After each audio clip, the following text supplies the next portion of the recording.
कन्वर महताब बराड़ जी, बहुत बहुत इन्हां दा धन्नवाद।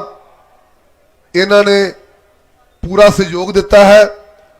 किसानां दे जिहड़े उपर बिल बने हैं वो जो केंद्र की सरकार ने बनाए हैं उन्हां दा विरोध किया है और किसानां दे हक दे विच जिहड़ा रेजूलेशन पा के लिआंदा है अपने जथेबंदियां दे विच असीं उत्थे भी इसका मुद्दा जरूर उठावांगे। हुण मैं बेनती करां सुखवीर पोकर गुरदासपुर तो वो 3 मिनट वास्ते स्टेज तो भेजो जी। सुखवीर सिंह पोकर जी। इस तो अगले बुलारे रजत पटेल अहमदाबाद गुजरात तो रजत पटेल जी।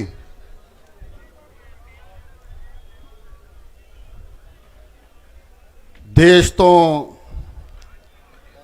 आईयां संगतां समूह किसान संगतां वाहिगुरू जी का खालसा वाहिगुरू जी की फतेह। वीरो मैं कोई ज़्यादा वड्डा बुलारा नहीं हाँ, मैं सिर्फ तुहाडा धन्नवाद करना चाहुंदा हाँ। तुहाडा ये इकट्ठ देख के ते तुहाडा उत्साह देख के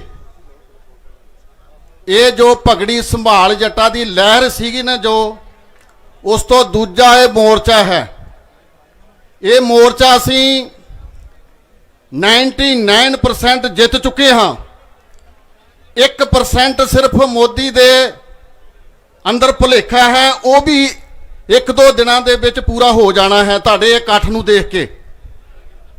बाकी फिर मैं एक बेनती करना चाहुंदा हाँ कि संगतों सर्दी का समा है, कठिनाइयां भी बहुत है, परेशानियां भी बहुत है देखने विच आ रही हैं, लेकिन असी याद करना है वो शहीदां नूं, छोटे साहिबजादियां दी शहीदां नूं, उन्हां दी उम्र नूं देख के असी याद करना है।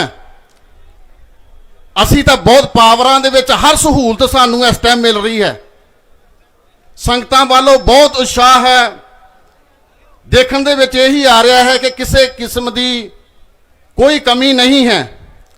संगतां ने, पब्लिक ने, सारे देश ने पूरा हंगारा दिता है। ते मेरी बेनती यही है किसान वीरां दे अगे, जथाबंदियां दे अगे कि इस मोर्चे नूं जो बिल्कुल डट के मुकाबला करना है ते असी इथों जित के जाना है। हर हालत दे विच इथों ही जित के जाना है। जो मोदी गुजरात दे विच पहले कुछ दिन पहले, कुछ महीने पहले गुजरात के किसान उन्हां तो परेशान सन, उन्हां तो जमीनां खोईयां जा रही सन। अज गुजरात दे विच वो जाके कह रहे कि किसान सारे हमायती हैं इसदे, ये सारे पहाड़े दे इकट्ठे कर रहा है। अगर मैं मोदी नूं बेनती करना चाहुंदा हाँ, जे हमायती देखने हैं या किसानां दी आवाज़ सुननी है तो इन्हां नूं आप पब्लिक नूं देखो, जो पूरे देश की पब्लिक इकट्ठी हुई है। 42 जथेबंदियां दी किसानां दी जो कमेटी इकट्ठी होके ये संघर्ष कर रही है। मोदी नूं इधर आके बोलना चाहिए, इत्थे आके इन्हां दी प्रॉब्लम सॉल्व करनी चाहिए है। मैं वीरों बेनती यही करना चाहुंदा हाँ कि डट के मुकाबला करो, लास्ट सांस तक असी लड़ना है। सानू कोई भी परेशानी झेलनी है, परेशानियों का मुकाबला करना है। मैं ज़्यादा समा घट है, बोलना तो मैं ज़्यादा चाहता सी लेकिन बुलारे काफ़ी है, तो मैं इत्थे ही समाप्ति चाहुंदा हाँ। किसान यूनियन, किसान यूनियन, किसान यूनियन, मोदी सरकार, मोदी सरकार। वाहिगुरू जी का खालसा वाहिगुरू जी की फतेह। बहुत बहुत धन्यवाद। साडे कोल संत महापुरुष बाबा नरेंद्र सिंह जी ਅਤੇ ਸੰਤ ਮਹਾਂਪੁਰਸ਼ ਬਾਬਾ ਬਲਵਿੰਦਰ ਸਿੰਘ ਜੀ ਹਜੂਰ ਸਾਹਿਬ ਵਾਲੇ, ਇਹਨਾਂ ਵੱਲੋਂ 24 ਘੰਟੇ ਲੰਗਰ ਸੰਗਤਾਂ ਵਾਸਤੇ ਚਲਾਇਆ ਜਾ ਰਿਹਾ ਹੈ। ਬਹੁਤ ਬਹੁਤ ਧੰਨਵਾਦ। ਔਰ ਬਾਬਾ ਬਿਧੀ ਚੰਦ ਦੇ ਪ੍ਰਥਾਏ ਸੰਤ ਬਾਬਾ ਅਵਤਾਰ ਸਿੰਘ ਜੀ ਸੁਰ ਸਿੰਘ ਵਾਲੇ, ਉਹਨਾਂ ਵੱਲੋਂ ਵੀ 24 ਘੰਟੇ ਲੰਗਰ ਜੋ ਚਲਾਇਆ ਜਾ ਰਿਹਾ ਹੈ। ਮਹਾਂਪੁਰਸ਼ਾਂ ਦਾ ਬਹੁਤ ਬਹੁਤ ਧੰਨਵਾਦ, ਬਹੁਤ ਬਹੁਤ ਮਿਹਰਬਾਨੀ। ਹੁਣ ਮੈਂ ਬੇਨਤੀ ਕਰਾਂਗਾ ਰਜਤ ਪਟੇਲ ਜੀ ਅਹਿਮਦਾਬਾਦ ਗੁਜਰਾਤ ਤੋਂ केवल 2 मिनट वास्ते। इस तो अगले बुलारे रविंदर सिंह चमकौर साहब, वो नेड़े आ जान जी।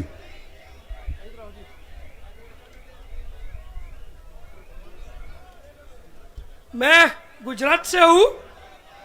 ये जो मोदी सरकार ने 3 काले कानून पूरे देश में लाए हैं, ये 3 काले कानून सिर्फ और सिर्फ अदानी अंबानी और जैसे बड़े बिजनेस के मैन को लिए ही फायदे वाले हैं।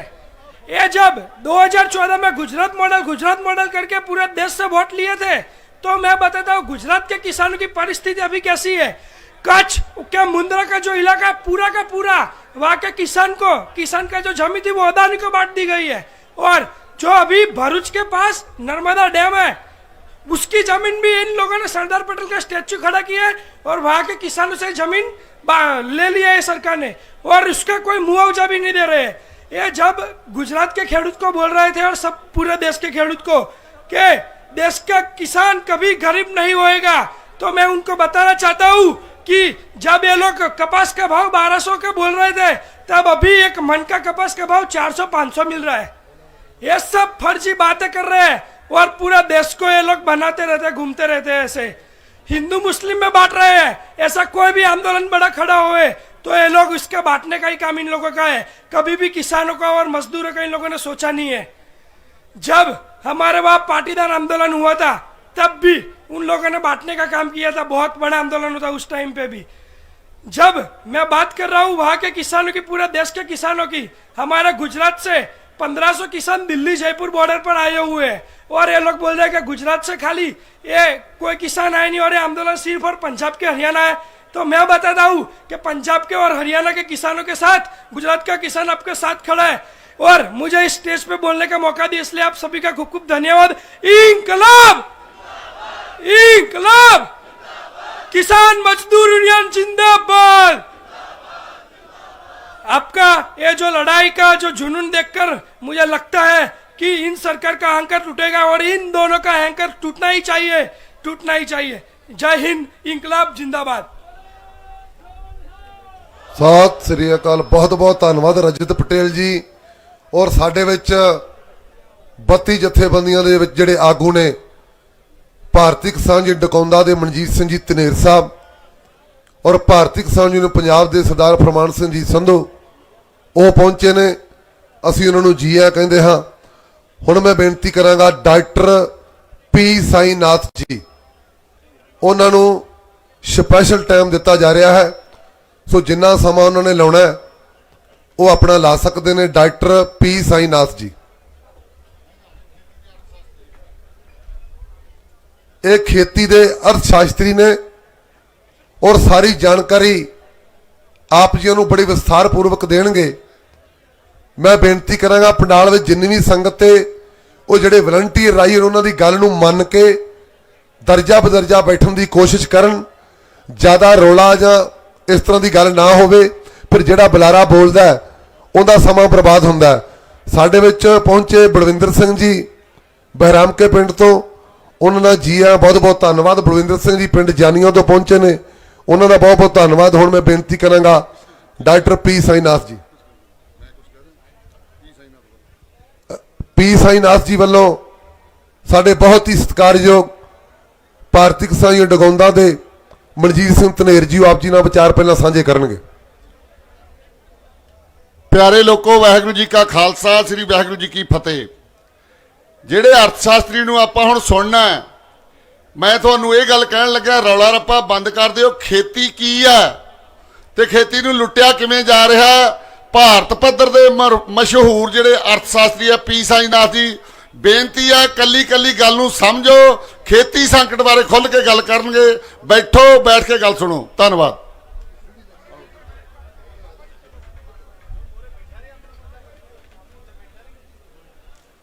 मैं पी साईनाथ हूं, मुंबई से आया हूं आपके साथ रहने के लिए। पहली बात यह है, मैं आप लोग को धन्यवाद देना चाहता हूं। आपकी संघर्ष की वजह से देश जानते हैं कि एक कृषि मंत्री है और उसका नाम है नरेंद्र तोमर। उसके पहले हम सब समझते हैं कि सिर्फ 2 आदमी देश को चला रहे हैं। अभी दो नाम और आया, नरेंद्र तोमर। अभी भी महाराष्ट्र में लोग पूछ रहे हैं कि ये किस चिड़िया का नाम है? और सिर्फ 2 आदमी जो देश को चला रहा है। अभी ये 3 कानून संसद में पास कर दिया, कंसल्टेशन कुछ नहीं हुआ। आप लोग बार बार मांगा कि हमसे कंसल्टेशन करो, हमसे बात करो, लेकिन ये तीनों कानून पास करने के बाद आ रहा है बात करने के लिए और बोल रहा है कि हम बिल्कुल तैयार हैं सरकार, कंसल्टेशन के लिए, नेगोशिएशन के लिए हम बिल्कुल तैयार हैं। अरे यार, आपने कानून में मौत की सजा पास कर दिया और अभी कंसल्टेशन हो रहा है कि आपको फांसी दूं या गोली से मारो। यह है कंसल्टेशन। मौत की सजा तो पास हो गया संसद में, है? तो अभी क्या कंसल्टेशन करेंगे उसके बारे में? क्या देखिए, 2011 में एक राष्ट्रीय कमीशन हुआ, नेशनल कंज्यूमर अफेयर्स ग्रुप। उसका रिपोर्ट आज भी वो रिपोर्ट कंज्यूमर अफेयर्स मिनिस्ट्री का वेबसाइट में है। और उसमें चेयरमैन कौन था? Chairman Narendra Modi, consumer affairs group of chief ministers and bureaucrats. और मोदी जी ने यह लिखा वो रिपोर्ट में, पॉइंट नंबर 3B, ये रिपोर्ट में यह लिखा, मोदी जी, इस देश में ऐसा एक कानून होना चाहिए कि एमएसपी के नीचे किसान और व्यापार के बीच में एमएसपी के नीचे एक भी कोई भी लेन देन नहीं होना चाहिए। वो ही नरेंद्र मोदी वो ही मांग रहा था उस समय जो आप मांग रहे हैं आज। लेकिन मैं आपको यह बताता हूं, सिर्फ एमएसपी कानून पास करने में ज्यादा बदल नहीं आएगा जब तक प्रोक्योरमेंट का भी गारंटी होगा। एमएसपी तो बड़ा 5,000 10,000 कह सकते हैं, लेकिन अगर मैं खरीद में नहीं लेता हूं तो क्या फायदा है? तो वो गारंटी भी होना चाहिए कि पिकअप गारंटी। और मीडिया में मोदी जी, अमित शाह जी, नरेंद्र तोमर जी बोल रहे हैं कि हमको ट्रस्ट करो, यू ट्रस्ट अस, हम करेंगे, हम कभी जब वादा देते हैं हम पूरी करते हैं। आपको मैं ये बताना चाहता हूं, 2014 आप वो सरकार का मैनिफेस्टो देखो। 2014 में करोड़ों किसान मोदी जी को वोट दिया। क्यों वोट दिया? उसने वादा किया 2014, आप मैनिफेस्टो पढ़ लीजिए। 2014 में वादा किया, हमको जब हम पद में आते हैं 12 महीने के अंदर स्वामीनाथन कमेटी रिपोर्ट को इंप्लीमेंट करेंगे। और उसमें सबसे पहला रिकमेंडेशन, स्वामीनाथन जी का रिकमेंडेशन, उत्पादन लागत, पूरी उत्पादन लागत और 50% 12 महीने के अंदर हम करेंगे, वो बोला नरेंद्र मोदी जी हर स्पीच में, हर भाषण में 2014 इलेक्शन में। तो करोड़ों किसान उसको वोट दिया और जीत लिया। और जो वादा किया 12 महीने के अंदर हम करेंगे, 12 महीने के अंदर क्या किया? कोर्ट में एफिडेविट दिया। कोर्ट में एफिडेविट दिया, ये हम नहीं कर सकते हैं, ये अच्छा चीज नहीं है, मार्केट खराब हो जाएगा। अरे किसान का दुनिया पूरा बर्बाद हो रहा है, आप मार्केट खराब हो जाएगा। आपने कोर्ट में एफिडेविट डाला कि हम नहीं कर सकते हैं। जो 6 महीने पहले आपने किसान वर्ग को वादा किया, हमको इलेक्ट करो, हम करेंगे 12 महीने के अंदर, वो 2015 में मना कर दिया। 2016 में उनका भी नाम नहीं याद आते हैं, उनका कृषि मंत्री राधा मोहन सिंह, वो पूरा झूठ बोल दिया सीधा, हमने ऐसा कुछ वादा नहीं किया। अरे जो मैनिफेस्टो में डाला, जो पत्रक में डाला, वो बोल रहा है कि हमने ऐसा कुछ वायदा नहीं किया। 2017 में भाजपा ने बोला, ये सरकार ने बोला, स्वामीनाथन को भूल जाओ, हमारा मध्य प्रदेश देखो, शिवराज चौहान जी इतना अच्छा कर रहा है। जिस महीने उसी शिवराज चौहान का पुलिस 5 किसान को मरा दिया गोली से, फायरिंग में 5 किसान मर गया मांडसौर में, मध्य प्रदेश में। और 2018 में वित्त मंत्री अरुण जेटली साहब बजट स्पीच में, बजट भाषण में, पैराग्राफ आप देखिए बजट में, पॉइंट नंबर 13 और पॉइंट नंबर 14, उसने लिखा है कि हां वादा किया और पूरा भी कर दिया। केल क्या था? उत्पादन लागत 3-4 तरीका में ले सकते हैं ना। स्वामीनाथन जी ने कहा पूरी उत्पादन लागत, इसने कहा सिर्फ जो आप बीज और फर्टिलाइजर पे जो देते हैं और कुछ बिजली में, सब उसमें हम कर देंगे उत्पादन लागत। ये झूठ बोल के बोला कि हमने पूरा कर दिया। 2018 अगस्त में मंत्री नितिन गडकरी टेलीविजन पे बोल दिया, अरे यार जो वादा किया वो चुनाव से पहले किया। हर पार्टी जो वादा करते हैं चुनाव से पहले, उससे हमसे मत मारो अभी। और इन लोग को आप ट्रस्ट कर सकते हैं? इन लोग को आप बिलीव कर सकते हैं कि ये जो वादा किया वो करने वाला है? जो हो रहा है देखो, एक साथ एक तरफ आपके सामने नेगोशिएशन कर रहा है, आपके पीछे विश्व व्यापार संगठन के साथ और दूसरी नेगोशिएशन चल रहा है, दुनिया में सबसे बड़ा कॉरपोरेट जगत के साथ। मैं आपको कह रहा हूं कि आप लोग जो बैठा है यहां, ये सिर्फ 3 कानून के लिए नहीं है, आप पूरा देश के लिए लड़ रहे हैं। जो आपका संघर्ष है वो हर नागरिक का संघर्ष है इस देश में। देखिए वो कानून में कैसा लिखा है, उसमें 2 कानून है, एपीएमसी 3 कानून है, जिसमें 2 एपीएमसी और वो कॉन्ट्रैक्ट फार्मिंग, सिर्फ किसानों का अधिकारी नहीं खत्म कर दिया, हर नागरिक का अधिकार, कानूनी अधिकार खत्म कर दिया। क्या लिखा है? नो प्रोसिक्यूशन, नो सूट शैल लाई, मतलब आप किसी को भी खिलाफ कोर्ट में नहीं जा सकते हैं। आप किसी के खिलाफ नहीं ना केंद्रीय सरकार के खिलाफ, ना राज्य सरकार के खिलाफ, ना केंद्रीय सरकार का कोई भी अफसर के खिलाफ, ना राज्य सरकार का कोई भी अफसर के खिलाफ, और एनी अदर पर्सन, और दूसरों लोग, वो एनी अदर पर्सन कौन है? कॉर्पोरेट जगत, उनके खिलाफ भी सिर्फ आप नहीं जा सकते हैं। मैं भी पीआईएल नहीं डाल सकता हूं, मना कर दिया। कोर्ट का जुरिस्डिक्शन नहीं है इसमें। यह है कानून, हर नागरिक को इफेक्ट कर रहा है, सिर्फ हम हमारे लिए नहीं, लेकिन आप लोग हमारे लिए भी लड़ रहे हैं। और एक चीज के लिए आप लोग लड़ रहे हैं।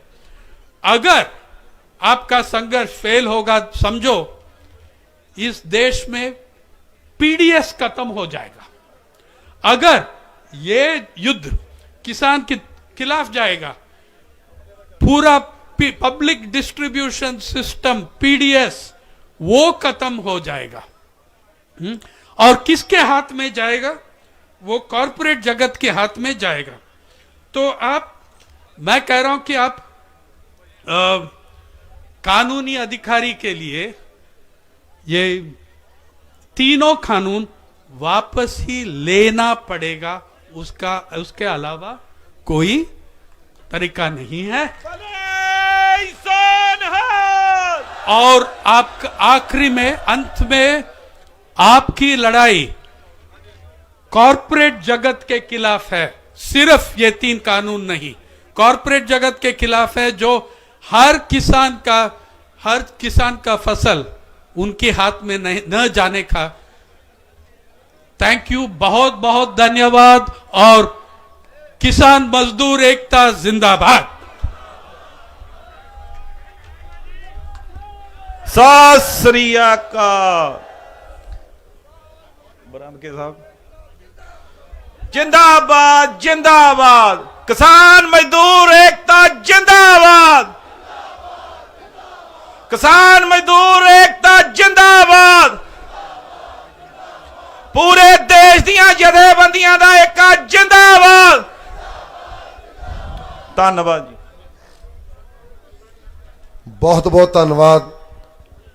डॉक्टर साहबाना ने आप जी ਨੂੰ पूरे विस्तार ਦੇ ਨਾਲ ਦੱਸਿਆ ਵੀ ਇਹ ਜੋ ਕਾਨੂੰਨ ਮੋਦੀ ਬੀਜੇਪੀ ਸਰਕਾਰ ਵੱਲੋਂ ਬਣਾਏ ਗਏ ਨੇ, ਇਹਨਾਂ ਦੇ ਵਿੱਚ ਕੀ ਕਮੀਆਂ ਨੇ, ਕੀ ਤਰੁੱਟੀਆਂ ਹੈਗੀਆਂ ਨੇ। ਔਰ ਇਹ ਲੋਕ ਜਿੱਥੇ ਪਹਿਲਾਂ ਚਾਹ ਵੇਚਦੇ ਸੀ ਹੁਣ ਦੇਸ਼ ਵੇਚਣ ਜਾ ਰਹੇ ਨੇ। ਇਹਨਾਂ ਪਰੋਂ ਹੀ 56 ਦਿਨ ਲਗਾਤਾਰ ਪੰਜਾਬ ਦੀ ਧਰਤੀ ਦੇ ਉੱਪਰ ਅੰਦੋਲਨ ਚੱਲਿਆ। ਉਸ ਤੋਂ ਬਾਅਦ 26-27 ਦਾ ਜੋ ਨਾਰਾ ਦਿੱਤਾ ਸੀਗਾ, ਕਿਸਾਨ ਦੀਆਂ, ਪੰਜਾਬ ਦੀਆਂ ਕਿਸਾਨ ਜਥੇਬੰਦੀਆਂ ਨੇ, ਉਹਨਾਂ ਦੇ ਸੱਦੇ ਦੇ ਮੁਤਾਬਕ ਔਰ ਸੰਯੁਕਤ ਕਿਸਾਨ ਮੋਰਚੇ ਦੇ ਸੱਦੇ ਦੇ ਮੁਤਾਬਕ ਆਪਾਂ 26-27 ਤਰੀਕ ਨੂੰ ਇਸ ਦਿੱਲੀ ਦੀਆਂ ਬਰੂਆਂ ਦੇ ਉੱਪਰ ਆਣ ਕੇ ਪਹੁੰਚੇ ਹਾਂ। ਔਰ ਅੱਜ 5 ਬਾਰਡਰ ਜਿਹੜੇ ਨੇ 4 ਉਹ ਸੀਲ ਕਰ ਚੁੱਕੇ ਹਾਂ। ਆਉਣ ਵਾਲੇ ਦਿਨਾਂ ਦੇ ਵਿੱਚ ਜੋ ਜਥੇਬੰਦੀਆਂ ਦੀ ਰਣਨੀਤੀ ਹੋਵੇਗੀ ਉਸ ਦੇ ਅਨੁਸਾਰ ਅਗਲੇ ਫੈਸਲੇ ਜਿਹੜੇ ਲਏ ਜਾਣਗੇ। ਸੋ ਮੈਂ ਇਸੇ ਤਰ੍ਹਾਂ ਹੀ ਬੇਨਤੀ ਕਰਾਂ ਆਪ ਜੀਆਂ ਨੂੰ, ਜਿਹੜੇ ਭਾਰਤੀ ਕਿਸਾਨ ਯੂਨੀਅਨ ਡਕੌਂਦਾ ਮਨਜੀਤ ਸਿੰਘ ਧਨੇਰ ਵੱਲੋਂ ਜਿਹੜੇ ਇੱਥੇ ਵਲੰਟੀਅਰ ਆਏ ਹੋਏ ਨੇ, ਉਹ ਪਿੱਛੇ ਆਣ ਕੇ ਜ਼ਰੂਰ ਮਿਲਣ ਔਰ ਨਾਮ ਆਪਣਾ ਦਰਜ ਕਰਾਉਣ। ਸੋ ਸਾਡੇ ਜਿਹੜੇ ਦਾਨੀ ਸੱਜਣ ਨੇ, ਤਰਸੇਮ ਸਿੰਘ ਜੇਈ ਜਿਹੜੇ ਬਿਜਲੀ ਬੋਰਡ ਦੇ ਅੰਮ੍ਰਿਤਸਰ ਤੋਂ 1000 ਰੁਪਇਆ ਯੋਗਦਾਨ ਪਾਇਆ, ਬਹੁਤ ਬਹੁਤ ਧੰਨਵਾਦ। ਜ਼ਿਲ੍ਹਾ ਬਾਰ ਐਸੋਸੀਏਸ਼ਨ ਮੋਗਾ ਵਕੀਲ ਭਾਈਚਾਰੇ ਵੱਲੋਂ ਯੋਗਦਾਨ ਪਾਇਆ ਗਿਆ 10000 ਰੁਪਇਆ, ਬਹੁਤ ਬਹੁਤ ਧੰਨਵਾਦ। ਔਰ ਸਰਦਾਰ ਤਰਲੋਕ ਸਿੰਘ ਜੀ ਚੰਡੀਗੜ੍ਹ, ਉਹਨਾਂ ਵੱਲੋਂ ਵੀ 5000 ਰੁਪਇਆ ਯੋਗਦਾਨ ਪਾਇਆ ਗਿਆ, ਬਹੁਤ ਬਹੁਤ ਧੰਨਵਾਦ। ਸੋ ਪਿੰਡ ਦੁਕਾਨਸੂ ਕਲਾਂ ਦੀ ਸੰਗਤ ਵੱਲੋਂ ਰਾਜਪੁਰਾ ਪਟਿਆਲਾ 92000 ਰੁਪਇਆ ਸਹਾਇਤਾ ਕਿਸਾਨ ਮੋਰਚੇ ਵਿੱਚ ਫੰਡ ਪਾਇਆ ਗਿਆ, ਬਹੁਤ ਬਹੁਤ ਧੰਨਵਾਦ। ਪਿੰਡ ਜੈਤੋ ਸਰਜਾ ਗੁਰਦਾਸਪੁਰ ਸਮੂਹ ਸੰਗਤ ਵੱਲੋਂ 31000 ਰੁਪਇਆ, ਗੁਰਬਖਸ਼ ਸਿੰਘ ਪ੍ਰਧਾਨ ਹਰਮੇਲ ਸਿੰਘ ਉਹਨਾਂ ਵੱਲੋਂ ਪਾਇਆ ਗਿਆ ਹੈ ਯੋਗਦਾਨ, ਬਹੁਤ ਬਹੁਤ ਧੰਨਵਾਦ। ਗੁਪਤ ਭੇਟਾ 3000 ਰੁਪਇਆ, ਬਹੁਤ ਬਹੁਤ ਧੰਨਵਾਦ। ਮਾਸਟਰ ਅਜੀਤ ਸਿੰਘ ਖਾਲਸਾ ਉਹਨਾਂ ਵੱਲੋਂ ਵੀ 2000 ਰੁਪਇਆ ਯੋਗਦਾਨ ਪਾਇਆ ਗਿਆ, ਬਹੁਤ ਬਹੁਤ ਉਹਨਾਂ ਦਾ ਧੰਨਵਾਦ। ਔਰ ਇਸੇ ਤਰ੍ਹਾਂ ਸੋਹਣ ਸਿੰਘ ਲਹਿਰਾਮਪੁਰ ਲੇਟ ਰੋਪੜ 2100 ਰੁਪਇਆ ਕਿਸਾਨ ਮੋਰਚੇ ਵਿੱਚ ਸਹਾਇਤਾ ਫੰਡ ਪਾਇਆ ਗਿਆ, ਬਹੁਤ ਬਹੁਤ ਧੰਨਵਾਦ। ਔਰ ਰਣਧੀਰ ਸਿੰਘ ਨਾਨ ਟੋਡਰਪੁਰ ਫਤਿਹਗੜ੍ਹ ਸਾਹਿਬ 1100 ਰੁਪਇਆ ਯੋਗਦਾਨ ਪਾਇਆ ਗਿਆ, ਬਹੁਤ ਬਹੁਤ ਧੰਨਵਾਦ। ਪੰਜਾਬ ਨਾਨ ਗਾਈਟਡ ਫਾਰੈਸਟ ਯੂਨੀਅਨ ਪੰਜਾਬ ਵੱਲੋਂ 21000 ਰੁਪਇਆ ਕਿਸਾਨ ਮੋਰਚੇ ਵਿੱਚ ਸਹਾਇਤਾ ਫੰਡ ਪਾਇਆ ਗਿਆ, ਬਹੁਤ ਬਹੁਤ ਧੰਨਵਾਦ। ਪਿੰਡ ਪੰਡਾਲ ਬੂਟਾ ਜਲੰਧਰ ਨੂਰਮੋਲ ਦੀ ਨੂਰ ਮਹਿਲ ਦੀ ਸਾਰੀ ਸੰਗਤ ਵੱਲੋਂ 2100 ਰੁਪਇਆ ਯੋਗਦਾਨ ਕਿਸਾਨ ਮੋਰਚੇ ਵਿੱਚ ਪਾਇਆ ਗਿਆ, ਬਹੁਤ ਬਹੁਤ ਧੰਨਵਾਦ। ਸੋ ਹੁਣ ਮੈਂ ਬੇਨਤੀ ਕਰਾਂਗਾ ਰਵਿੰਦਰ ਸਿੰਘ ਚਮਕੌਰ ਸਾਹਿਬ, ਉਹ 2 ਮਿੰਟ ਵਾਸਤੇ ਲਾਉਣਗੇ। ਉਸ ਤੋਂ ਬਾਅਦ ਰਵਿੰਦਰ ਸਿੰਘ ਪਿੰਡ ਚੰਦੜ ਮੁਦਕੀ ਤੋਂ ਉਹ ਅੱਗੇ ਤਿਆਰ ਰਹਿਣ। ਹੋਰ ਰਵਿੰਦਰ ਸਿੰਘ ਚਮਕੌਰ ਸਾਹਿਬ ਵਾਲੇ 2 ਮਿੰਟ ਵਾਸਤੇ ਆਪ ਜੀ ਦਾ ਵਿਚਾਰ ਸਾਂਝੇ ਰੱਖਣਗੇ।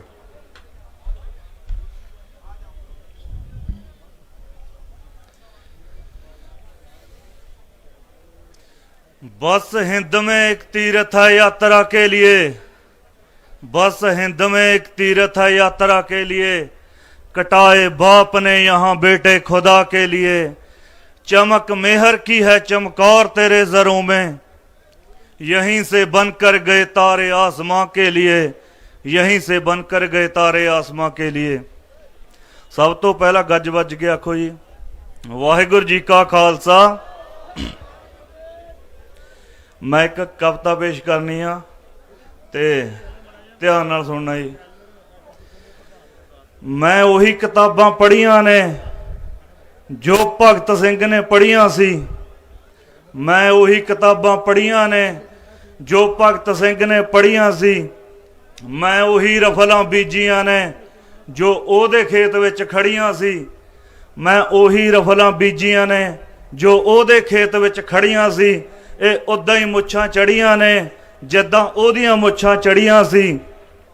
ਕੁੱਤਿਆਂ ਵਾਲੀ ਜੂਨ ਹੜਾਉਣਾ ਛੱਡੋ, ਅੜਨਾ ਸਿੱਖੋ ਭਗਤ ਸਿੰਘ ਵਾਂਗ, ਪੜ੍ਹਨਾ ਸਿੱਖੋ ਭਗਤ ਸਿੰਘ ਵਾਂਗ, ਲੜਨਾ ਸਿੱਖੋ ਭਗਤ ਸਿੰਘ ਵਾਂਗ, ਕਿੱਦਾਂ ਦੇਸ਼ ਲਈ ਸ਼ਹੀਦ ਹੋਈਦਾ, ਮਰਨਾ ਸਿੱਖੋ ਭਗਤ ਸਿੰਘ ਵਾਂਗ, ਮਰਨਾ ਸਿੱਖੋ ਭਗਤ ਸਿੰਘ ਵਾਂਗ।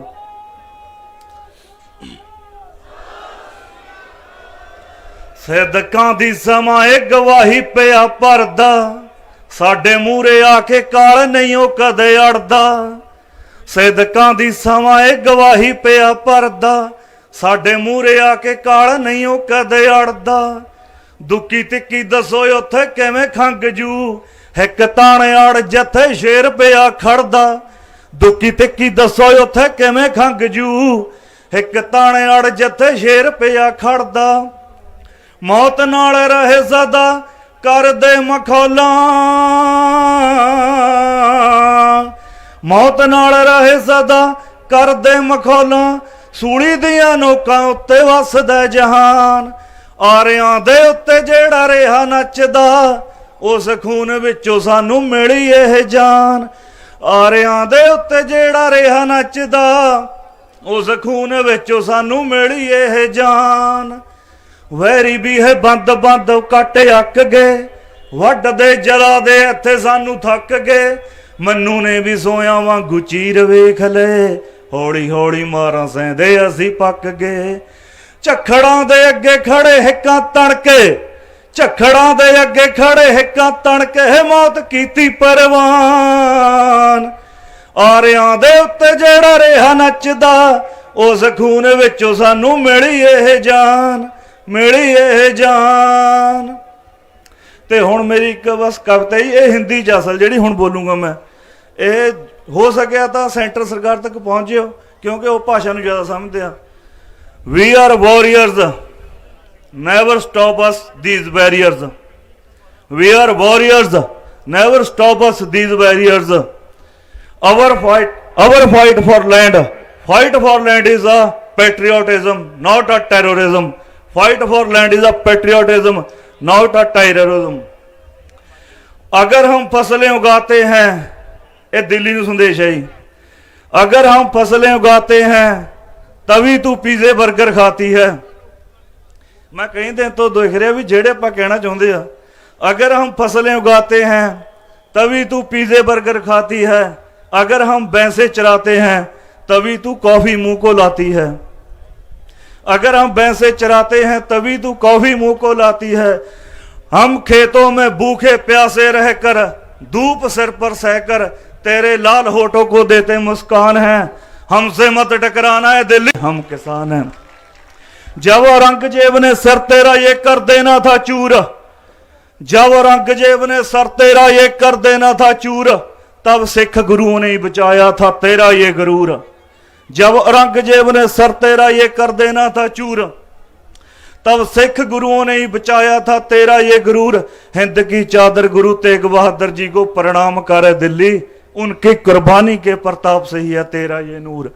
हिंद की चादर गुरु तेग बहादुर जी का धन्यवाद करे दिल्ली, उनकी कुर्बानी के प्रताप से ही है तेरा ये नूर, उनकी कुर्बानी के प्रताप से ही है तेरा ये नूर। अगर हम लाल किले पर तिरंगा ना लहराते, सिंह अगर शहीदी ना पाते, तो आज कभी हम 26 जनवरी 15 अगस्त ना मनाते। सबकी होती सुन्नत यहाँ, कोई धर्म ना होता उन्नत यहाँ। तालापुरी आज खोलने आया तेरे कान है, हमसे मत टकराना है दिल्ली, हम किसान हैं। हम नहीं चाहते धरने प्रदर्शन और रेलों को रोकना, हम नहीं चाहते धरने प्रदर्शन और रेलों को रोकना। मजबूर करती है जब तू, तो पड़ता है खुद को बगावत में जोकना। मजबूर करती है जब तू, तो पड़ता है खुद को बगावत में जोकना। अगर कोई डायर पंजाब की असमत पर हाथ डाले, तो हमारा तो सिंह स्टाइल है लास्ट वैरी को ठोकना। मौत हमारी मशूक है, हाथों में बंदूक है, दिल में इनकलाब का जज्बा, जिंदा ये ईमान है, हमसे मत टकराना है दिल्ली, हम किसान हैं, हम किसान हैं, हम किसान हैं। इनकलाब इनकलाब इनकलाब। वाहिगुरू जी का खालसा, वाहिगुरू जी की फतेह। सत श्री अकाल।